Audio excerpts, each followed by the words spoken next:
education quality concerns. Parents in Hagen against standard-based education. And Lae Maritime Union says port workers at risk. This is the National EMTV News with Meriba Tulo. A very good evening. Thank you for joining us for Thursday's news. Some parents in Mount Hagen City are against the government's proposed standard-based education that's being implemented. It means secondary schools will only accept grade 11 and 12s, while high schools will cater for grades 7 to 10. The Education Board is trialling the system at Hagen Park Secondary School, but parents have rejected it. More from Vasinata Yama in Mount Hagen.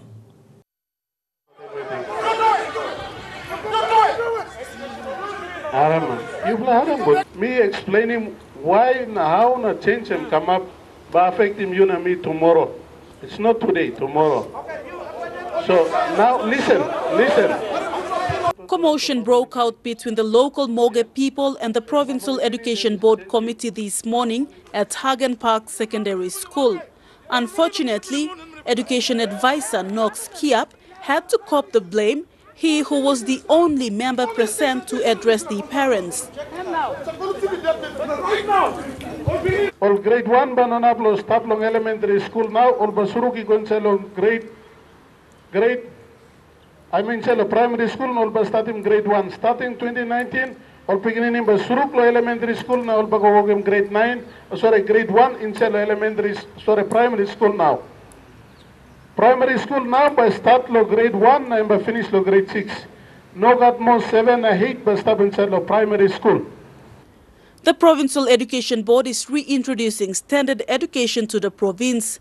The structure and curriculum change begins with Hagen Park Secondary to be known as a school of excellence. The top 5% bright grade 10 students in all the high schools in Western Highlands Province will be selected to do grade 11 at Hagen Park. Other two primary schools, Hagen T and Tarangao Primary, will become high schools to accommodate students. This did not go down well with the landowners of Hagen City, the Moge tribe. They complained that Hagen Park is their only high school and they can't send their kids to schools outside of the area because they have their tribal and political enemies who can hinder their children's learning. You can be here, because software, that's why you can come and touch us. Because your system can hold some learner. You can use us, no. Now no. This one no. I don't know. Every touching out of the Moge. Me papa me got plenty of me concern me though. So, Mr. Knox, I'm very sorry. Me I'm me talk sorry. Talk to all PB. The full board, the full parents. I'm must 3,000-4,000 or picnics in there. Mag most don't talk. Only like him university baccalaureate, grade 9 to grade 12 and normally must stop. Meanwhile, school principal Tony Buldung says he is ready to receive grade 9s. However, he does not have a list to enroll students. While other schools have already started, Hagen Park will be waiting for the Provincial Education Board to have an urgent meeting this week to decide on this matter. Vasinata Yama, National EMTV News, Mount Hagen. In Parliament today, ECP Governor Alan Bird stressed there is a serious issue facing Papua New Guinea's education system. He questioned the Prime Minister on the quality of the education and the output of university graduates, especially students who fail to meet the required marks to take up medicine. Recently, the acting Vice-Chancellor of the University of Papua New Guinea stated that the academic performance of students were dropping. This issue was brought to Parliament this morning by ECP Governor Alan Bird. There's a serious issue threat. If we are to achieve the intentions of Vision 2050, the strategy for responsible sustainable development, we must have smart young Papua New Guineans who are good in mathematics and science. Governor Bird said the decrease in the number of Science Foundation students being selected to the Bachelor of Science had dropped from the previous intake of 60. This year, Mr. Speaker, the first time in history of Papua New Guinea, no got one pla pikinini, he meet him standard, all by accept him all, he go inside long medical school. Mr. Speaker, there are many reasons to this. Partly the fault that our governments have allowed Goroka Teachers College, that was solely focused on teaching high school teachers, to convert that into a university. Now they are embarking on introducing other faculties within the university, trying to create that as a standalone university, just like University of Technology or University of Papua New Guinea. As a result, the number of teachers, graduates coming out from that university is, the graduates are not going directly to teaching. The Prime Minister said that was one of the reasons why maths and science teachers were being recruited from India, and they're already in the country. We have started recruiting some from India. In fact, a few of them have already arrived in the country and started taking up positions. And on the issue of the drop of intakes to the Bachelor of Medicines, Mr. O'Neill said the profession is important and the government is looking into the issue. So the Minister for Health and myself have been driving this agenda to try and establish a standalone university so that we can concentrate on the production of doctors and other medical specialists for the country. But somehow, I don't know why, but the university is taking the government to court to stop this process. Peter O'Neill said the Education Minister will be presenting a ministerial statement in the next parliamentary sitting. Adelaide Xerox Kari, National, EMTV News. Member for Wabeg Dr. Lino Tom went on to question the Education Minister, Nick Kuman, on if the tuition fee-free policy was really free. Minister Kuman responded, saying the government never called it to be free and members of parliament should help the districts when TFF allocations are not on time. Yes, in terms of pre-education, yes. We didn't call it pre-education. We pick up the parents' component of school fees to make sure that our children in this country must go to the school. They must be enrolled. They must attend school in this country. That's why we pick up the responsibility to ensure that kids go to school in this country. That's the reason in the last 5 years we've seen huge amount of growth in terms of student enrollment right throughout the country.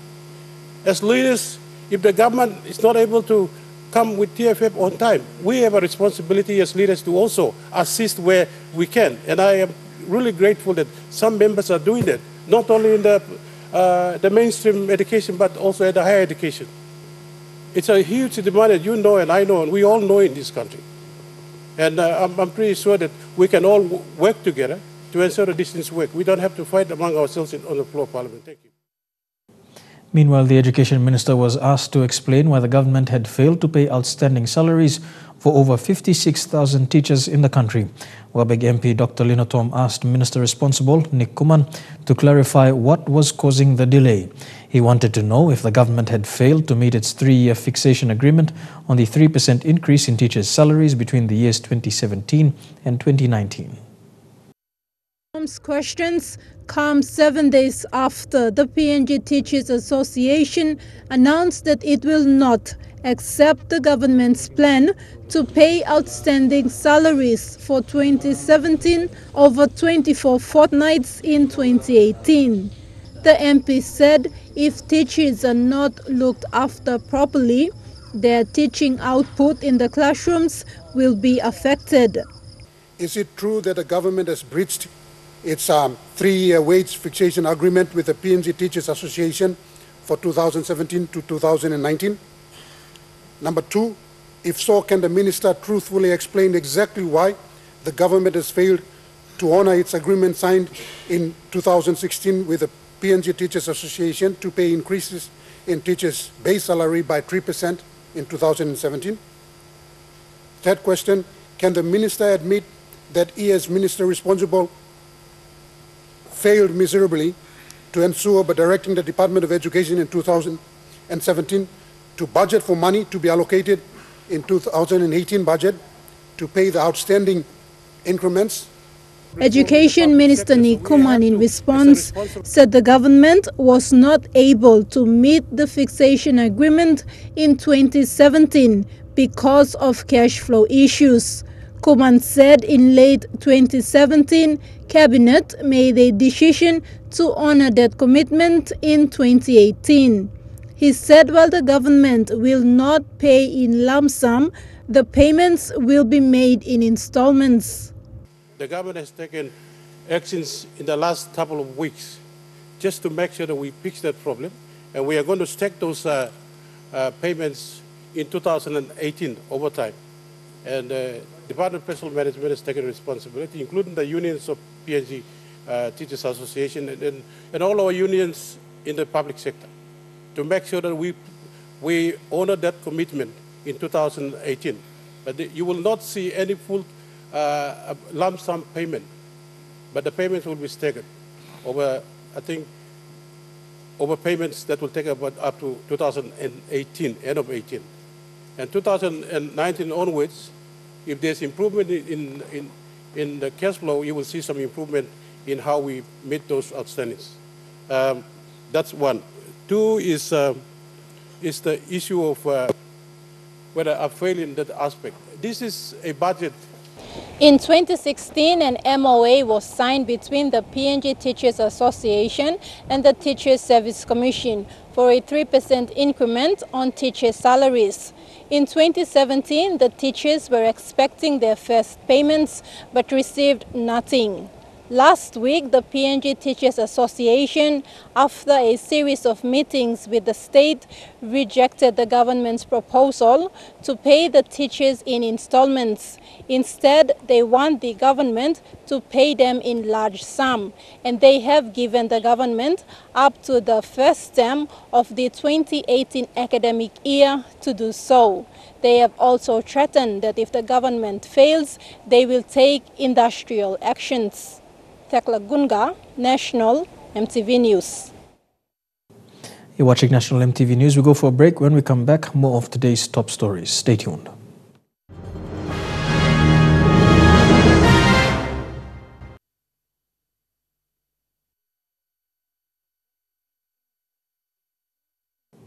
Welcome back to the news.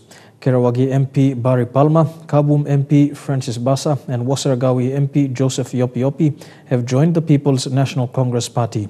PNC party leader and Prime Minister Peter O'Neill made the announcement during the PNC caucus meeting last night and again alluded to stability being key for the current coalition. Francis Basa was the leader of the Christian Democratic Party. Barry Palma had resigned from the PNG party, while Joseph Yopi Yopi was a member of the Melanesian Alliance Party. Meanwhile, Manus MP and Speaker of Parliament, Job Pomat, has been appointed as Deputy Leader of the People's National Congress. Over 500 port workers in Lae face the risk of losing their jobs now that the International Container Terminal Services will be taking over port operations. That's from representatives of the Maritime Union in Lae. The International Transport Federation's Global Ports Analyst, Katie Hepworth, says the company has to fulfill the agreement by employing current workers at the ports under the new management. To date, some workers have been given termination notices by the existing companies but have not signed contracts with the ICTSI.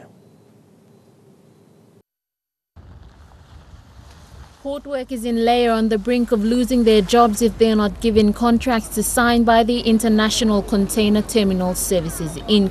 The ICTSI is the new port operator in Lae. They took over its management from various local stevedoring companies after signing a contract with the national government last year. The arrangement has raised a lot of concerns about port workers' job security. We're really concerned about what we're seeing. ICTSI has only just taken over the port, but we're seeing many of the problems that we've seen in other places in the world. Global analyst of the International Transport Federation, Katie Hepworth, says they've been working closely with the Maritime Workers Union to ensure a transition to the new company that ensures that workers' rights are respected and that workers at the port get their existing union conditions and all workers are retained. The ICTSI is a foreign company that manages ports worldwide. In 2016, local companies who were operating the ports protested the decision to engage the company. Early last year, however, the agreement was signed between the state-owned PNG Ports Corporation and the ITCSI. The workers then staged a protest last year to make their grievances known. The company met with landowner groups and the Lae MP John Rosso last year, agreeing to continue employing the current port workers. New ports operators basically agreed to our demands in writing, and we've come to a consensus for that, and with the full agreement of the landowners. So going forward for us now is basically ensuring that we continue on working with ICTSI so that we ensure there's a smooth transition. The ITF has plans to meet with the company's management regarding these issues. For now, they are calling on the Lae MP John Rosso to intervene. Time intervene by Osembai, honorable legislator, and be making promise pinises, and to Osembai, no got one pla man by losing job blame. One pla workman by not losing work blame. No time making transition go on nupla operator. Lucy Kopana, National MTV News, Lae. The issue of the shortage in police accommodation has again surfaced in Parliament, this time from Nuku MP Joe Sungi, who told Parliament he has only one police officer serving in his district. His questions were directed to Police Minister Jelta Wong.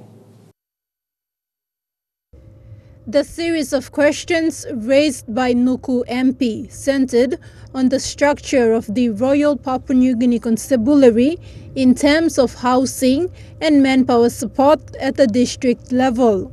Sungi wanted the police minister to outline the creation of new police units and give reasons as to why much of the focus is in Port Moresby and Lae cities. District law, I am no guard straight, no guard policeman. I have only one regular policeman in Nuku. So, Mr. Speaker, can the Minister for Police provide to this Parliament the full report on the police budget and the police manpower ceiling for each district in the next Parliament? Mr. Speaker, thank you very much for that. In response, Police Minister Jelta Wong said he has a team in place and they are working on establishing such a structure. Wong explained that because Papua New Guinea is hosting the APEC Summit in November, the police department is investing in police operations in Port Moresby and Lae. Put it out yet because we are still tweeting and trying to make it work. The structure will be available in the next Parliament. I have my people going through the budget at the moment so we can put it to each district. I should have that in the next Parliament sitting. Also with NCDC, the reason we are putting a lot of emphasis on NCDC and Lae City is because they are major cities. We have major crimes where everyone have come into the cities. Everybody wants to be in the city, but we can't control the city. We don't have enough policemen to control the influx. And with APEC coming this year, we are on the international stage, so we really need to put a lot of emphasis this year. The issue on the shortage in police houses remains a nationwide concern. But the police department does not have the money to construct new houses or maintain the existing ones. In 2014, when the new houses for police were constructed at Bomana, the former police minister, Robert Atiyafa, announced that the police department will work with local MPs to build houses for police officers in the districts. However, that has not been the case. Tekla Gunga, National MTV News. Transparency International is concerned that the missing land files on the controversial Manu Manu land deal will affect ongoing administrative inquiries. TIPNG Chairman Lawrence Stephen said since the case surfaced, TIPNG had called on Prime Minister Peter O'Neill to revoke his decision to reappoint ministers who were stood aside to allow this administrative inquiry to proceed. This deal involves the purchasing of a portion of land in Manu Manu worth over 46 million kina. That land was for the relocation of the PNG Defence Force Naval Base and Barracks. TIPNG has released a statement asking the Ombudsman Commission to investigate authorities to take note and strong, swift actions. This comes 24 hours after the Planning National Lands Minister, Justin Chichenko, was asked in Parliament to give a report on the progress of the inquiry. The government still owes St. Mary's Catholic Primary School in Lae almost 500,000 kina in tuition fee-free payments from the year 2013. The school head teacher, Nicholas Lekung, said the school's administration has been seeking answers from the Education Department, but no response has been given. This is the record of tuition fee-free payments received by St. Mary's Catholic Primary School in Lae from 2013 to 2016. In 2013, The school was supposed to receive more than 250,000 kina, but it received only 36,000 kina. From 2014 to 2016, the school's enrollment increased, so did the expected TFF payment.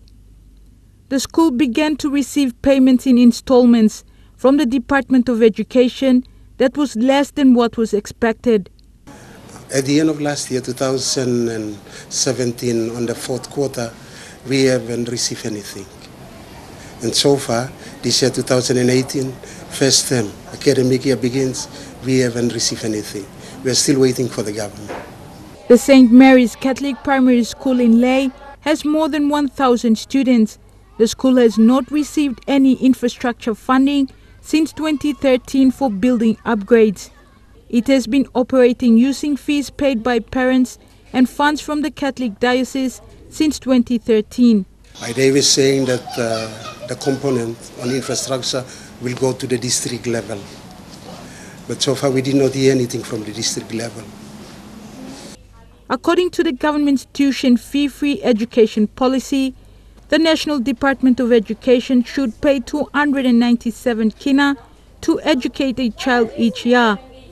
The schools are supposed to be paid their TFF payments according to the enrollment population figure from the March National Education Census for each year submitted to the Department of Education. I do believe there is a problem in our cash flow within the country. I think that is affecting the flow of the TFF. But if we have the money, if our country can have the money, in reality, they can put the money where their mouth is. So we can achieve some of the policies and the goal of the government. Julie Badui Owa, National MTV News, Lae. And in related news, another school has come forward saying the government still owes them 900,000 kina in outstanding TFF payments. Unionville Primary School's expected tuition fee-free payment each year from the Education Department is 500,000 kina. The school received 200,000 kina paid in installments annually from the years 2014 to 2017. Unionville Primary School has 1,400 students. The school submits the enrollment figure to the Department of Education each year. The Education Department was supposed to pay the school 500,000 kina last year, but the school only received 200,000 kina paid in installments. The school's head teacher Willie Villakiva says the installment payment has slowed the school's operation. The problem we are facing with the TFF is the distribution of the funds to the schools. It's not been done on time. Has caused a lot of inconveniences, especially during the commencement of the academic year. The TFF are supposed to be distributed as per ministerial policy statement at the beginning of each academic year. This includes the three components of the TFF education policy of cash administration, infrastructure, and teaching and learning materials. Morobe's provincial coordinator for TFF, Joseph Tonokon, said the 30% infrastructure component was paid into schools last year, but Unionville Primary says they didn't get theirs. Julie Badui Owa, National MTV News, Lae. Here with National MTV News, we'll be back with more after these messages. Stay tuned.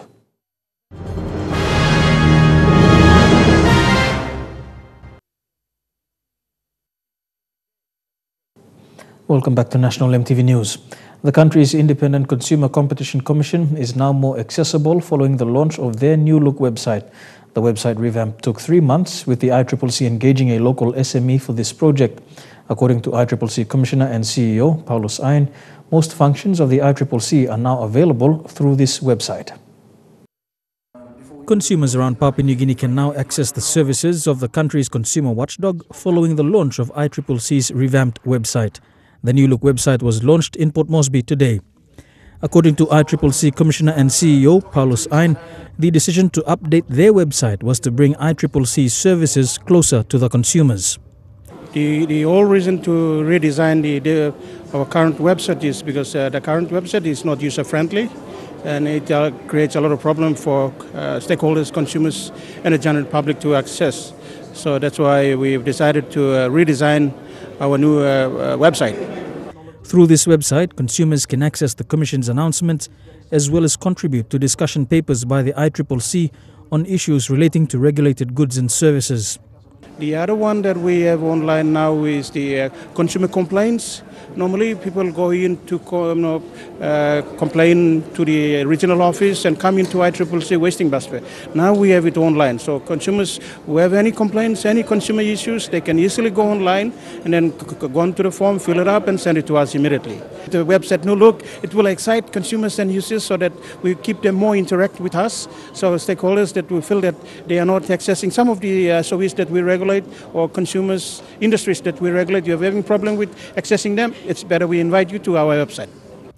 The contract of the website revamp had been awarded to Cloud Code PNG, a local SME specializing in online services, something which the ICCC is proud of, given that this local company was up against some major ICT service providers in bidding for this particular project.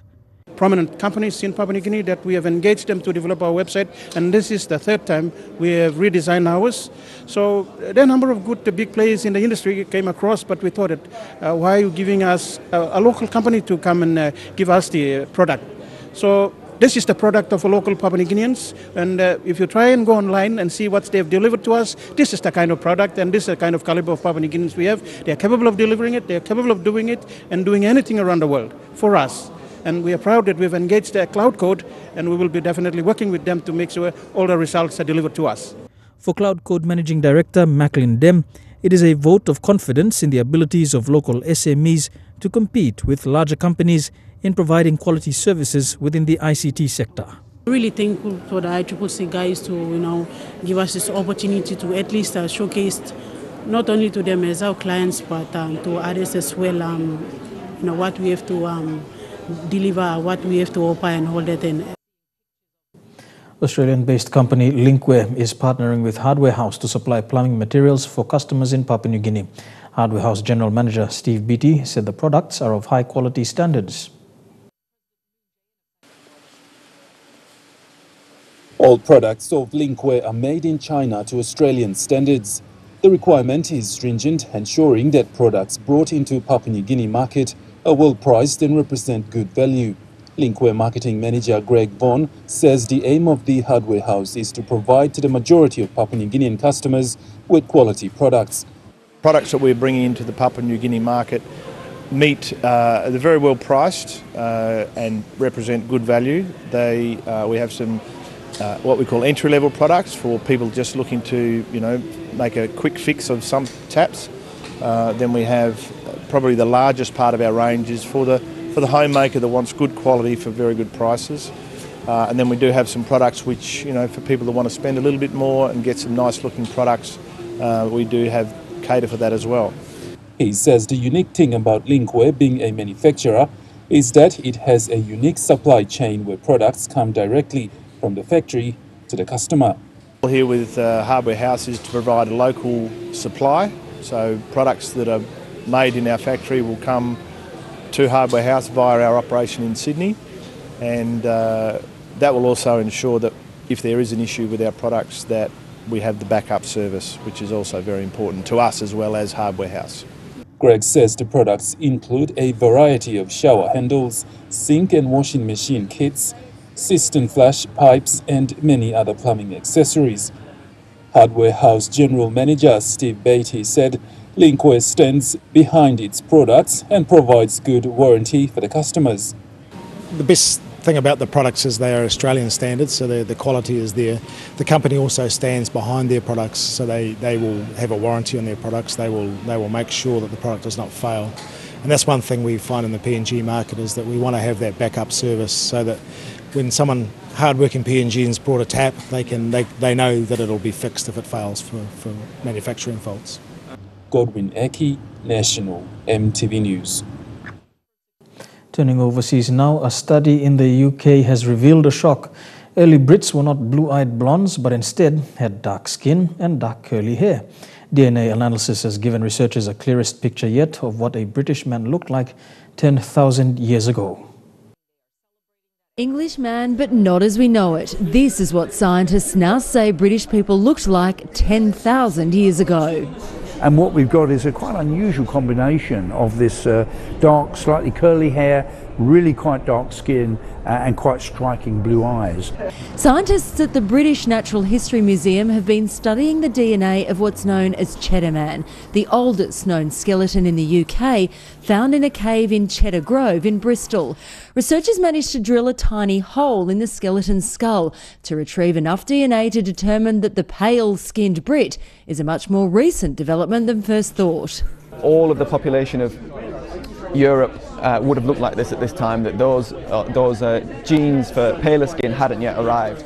You know, I've been studying the Cheddar Man skeleton for more than 40 years, so it's incredible now to have the DNA data that really shows us what this guy looked like. Not only that, Cheddar Man was lactose intolerant. The Brits couldn't handle their milk until they became farmers much later. Cheddar Man was first discovered in 1903, and yet here at the Natural History Museum 115 years later is still revealing new secrets. It means as science continues to develop, the skeleton is likely to deliver even more important insights into human history. And maybe some more myths to bust. You're watching National EMTV News. Trukai Sports is up next. Stay tuned.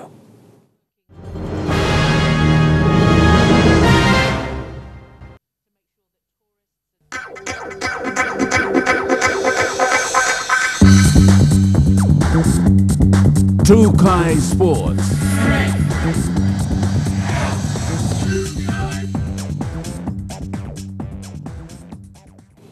Welcome to Trukai Sports. Trukai Industries today launched the Trukai Fun Run. This year will mark the 19th year of this nationwide event. Funds generated will go towards supporting Team PNG. 100,000 Trukai Fun Run t-shirts will be worn by corporate staff, students, church organizations and individuals come Trukai Fun Day on the 24th of June. Today's launch of this massive sporting event is estimated to generate $1 million kina. The funds will support Team PNG in international sporting events. Trukai has been the major sponsor since 2000 and has vowed to continue supporting athletes achieve their dreams. On behalf of the management and staff of Trukai Industries, I am proud to announce that we are once again donating 100,000 Trukai Fun Run t-shirts to PNG Olympic Committee to help them in their efforts to raise funds for Team PNG. That is a possible 1 million kina for Team PNG. To this year's organizing team, which comprises of both Trukai and PNG Olympic staff, thank you for your hard work in preparing what is going to be the best ever Trukai Fun Run we have ever seen, starting today at this launch event. The Trukai Fun Run will take place on the 24th of June in Port Moresby and will be followed by other centres. President PNG Olympic Committee said John Dawanikura thanked Trukai and other supporting partners. Athletes and officials are very passionate in representing the country after many years of training, sacrifices, as well as determination to rest in Papua New Guinea and do their very, very best. Trukai is the official sponsor for PNG's weightlifting team, and Vice Sports Minister Wesley Raminai applauded Trukai for investing in PNG's elite athletes. We would like to thank Trukai Industries for its continuous sponsorship of this event, a partnership that marks its 19th year this year. The next major sporting event is the Gold Coast Commonwealth Games, in which PNG will participate in 10 codes. This year is the turn of the Commonwealth Games, and they are so close, we're calling them our home games. In less than 60 days, Team PNG will enter the Gold Coast Stadium, proudly wearing the red, black and gold of Papua New Guinea. 58 athletes will be representing your country across 10 sports, being athletics, swimming, weightlifting, squash, table tennis, shooting, boxing, lawn bowls, triathlon and the rugby sevens. The 2018 Gold Coast Commonwealth Games will take place from the 4th to the 15th of April. Godwin Eki, National, EMTV Sports. To cricket now, and apart from the recent appointment of a new national head coach, the Hebo PNG Barramandis are also fortunate to have Adelaide striker Liam O'Connor here with them for final training sessions before they leave for their Brisbane training camp. O'Connor, who just helped his team win the Big Bash League on Sunday, was invited to assist new head coach Joe Dawes run sessions with the Barras in the last 2 days. The 24-year-old leg spin bowler is expected to accompany the Barramandis to Brisbane tomorrow, where they will spend a week in training and practice matches before they depart for Zimbabwe. Moving on, the PNG Super Nines competition is set to kick off next weekend in Goroka, Eastern Highlands Province. Teams from the Intercity Cup competition will also be taking part in the tournament. The tournament will feature players under the age of 23. Players will be selected from the Nines competition to be part of PNG's Nines team at this year's Commonwealth Games. Nines event, it is also our selection trials for the Commonwealth 9 Games in Gold Coast this year. There will be 16 teams participating, including our premier teams participating in the national NRLC. The PNG Nines team are the current Commonwealth gold medalists and will be defending their title in Gold Coast later this year. Selection will be done during the 2 days of competition, with the squad to be announced after the finals. The competition will be used as a selection trials for the Commonwealth Nines. The Commonwealth in 2014 in Glasgow, there was an age limit of under 18 when Papua New Guinea won the gold medal at the Glasgow Games in Scotland. This year's Scotland Commonwealth Games in Queensland has an age restriction of under 23. PNG RFL CEO Reta Rao says this is a sanctioned tournament and they're looking forward to a spectacular event. The Digital Cup franchise teams getting involved, and also the 4 confederate selected teams on the under 23. So we look forward to this tournament. It will be held a week before the Broncos game, so that's going to be a feast of football. Tournament coordinator Stanley Hondina says the Nines competition will help teams in the Intercity Cup start preparing well before season proper. It has added value to the Digital Cup teams, and the chairmen are giving some good sentiments. A couple of teams don't even do off-season before the Digital Cup competition starts. A week before the game, they put team together and they tend to struggle. So with these Nines, is now forcing them to get into camp early. And we are talking February now. They have another 4 more weeks before the competition starts. The PNG Super Nines tournament kicks off on Saturday, the 17th of February and ends on the 18th. Elijah Levet, National, EMTV Sports. Still in Rugby League, a team calling themselves Watchdogs now have a new and smarter look thanks to the generosity of local Port Moresby businessman Carl Okuk, who sponsored the team's new sets of equipment and jerseys. The team from the 5 Mile area is aiming to make it to the top in the Coca-Cola Ipatas Cup this season. The 5 Mile Watchdogs boast bringing competition to their opposition in the Coca-Cola Ipatas Cup, as proven by their performance last year where they reached the knockouts and missed out on the finals. And new inclusions this year have the likes of Intercity Cup veteran Walter Hasu, who is expected to bring years of experience and guidance to the team. With competitions kicking off today, the team looks to better their last performance. And local businessman Carl Okuk's sponsorship of jerseys and equipment is timely. My husband Carl Okuk, and my 2 boys Dilu and Joseph, we are proud to sponsor the 5 Mile NBC Watchdogs for the 3rd consecutive year for the Ipatas Cup. We want to wish the boys all the best, and Carl is actually the patron of the club, and his message to the boys is keep training hard. Team captain Billy Kelly says they are now ready to take on the Coca-Cola Ipatas Cup. Last time they made it to the semi-finals. We got to just like a bad match. We have been lost. We come back this year. We got trust all boys to me. I'm look forward to the game.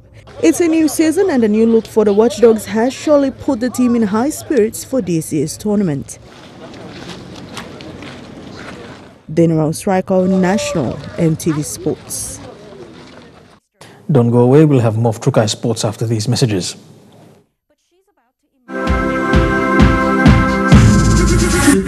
Trukai Sports. Welcome back to Trukai Sports. The 2018 Winter Olympics are on track to being the coldest games in decades. South Korean officials have issued countrywide warnings, but injuries like hypothermia or frostbite.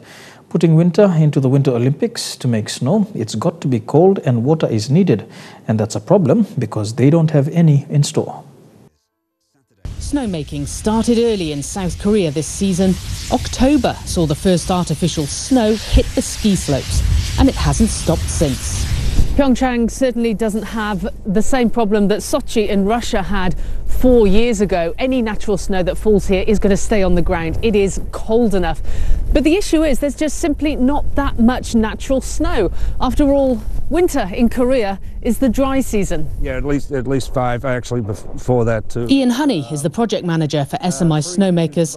His company has already made snow for 5 Winter Olympics. He started preparing for Pyeongchang 3 years ago. Here, it's all 100% man-made snow. And as I said, we've had great temperatures. We've been really lucky.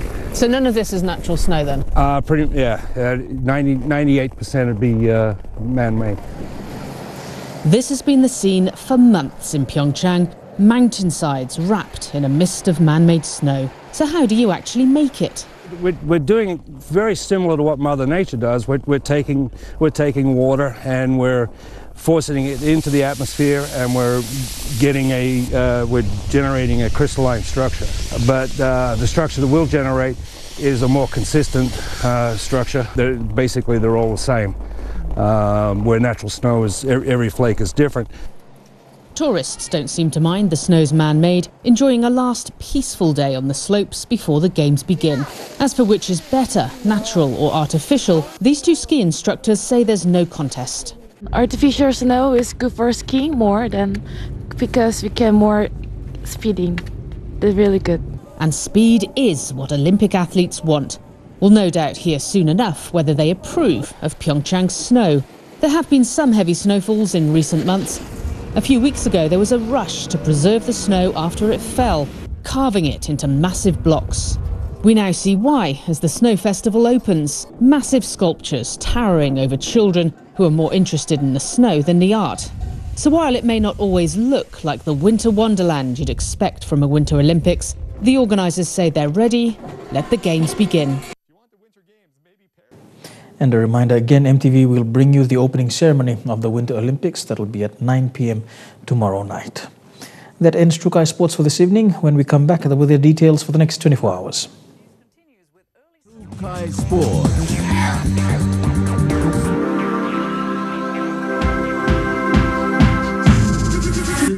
Trukai Sports. The weather details were proudly brought to you by Dulux, celebrating 50 years in PNG and the only paint made in PNG.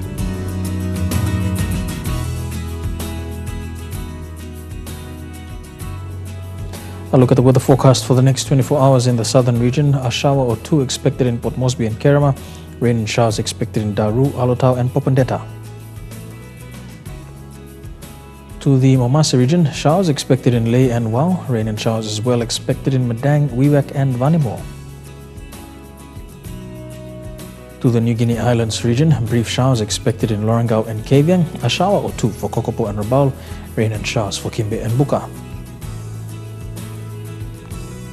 And in the Highlands region, mostly fine in Mount Hagen. A shower or two expected in Goroka, Kundiawa, Mendi and Wabag.